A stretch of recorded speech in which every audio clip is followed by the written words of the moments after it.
a meeting today that actually surprised me. He wants to see no crime. He wants to see housing being built. He wants to see rents coming down, all things that I agree with.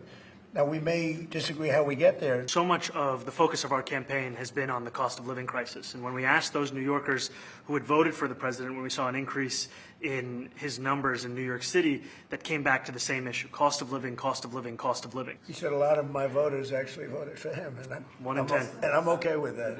You know, we had some interesting conversation, and some of his ideas really are the same ideas that I have. I think he is going to surprise some conservative people, actually.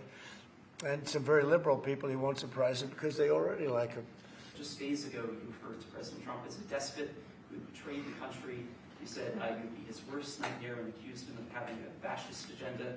Are you planning to retract any of these remarks in order to improve your relationship? I think both President Trump and I, we are very clear about our positions and our views, and what I really appreciate about the president is that the meeting that we had focused not on places of disagreement, which there are many, and also focused on the shared purpose that we have in serving New Yorkers. And frankly, that is something that could transform the lives of the 8.5 million people who are currently struggling under a cost of living crisis, with 1 in 4 living in poverty. And the meeting came back again and again to what it could look like to lift those New Yorkers out of struggle and start to deliver them a city that they could do more than just struggle to afford it, but actually start to live in it. And I've been called much worse than a despot, so it's not that insulting. Maybe I think he'll change his mind after we get to working together. Are you affirming that you think President Trump is a fascist? I've spoken about... That's okay. You can just say yes. Okay. All right. Okay. Yeah. It's easier. Yes. It's easier than explaining it. I don't mind.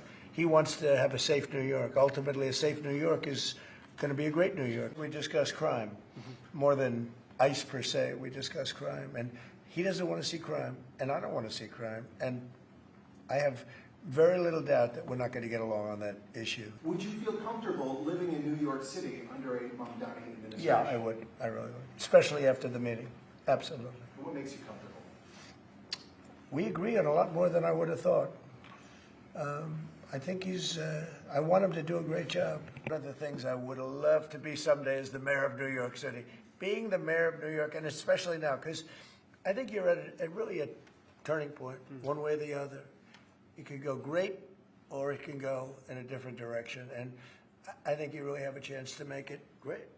I appreciate it. Mr. President, you say you love New York State. I'll be cheering for him. Okay? Thank you very much, everybody. You chose not to answer the question about the city hall.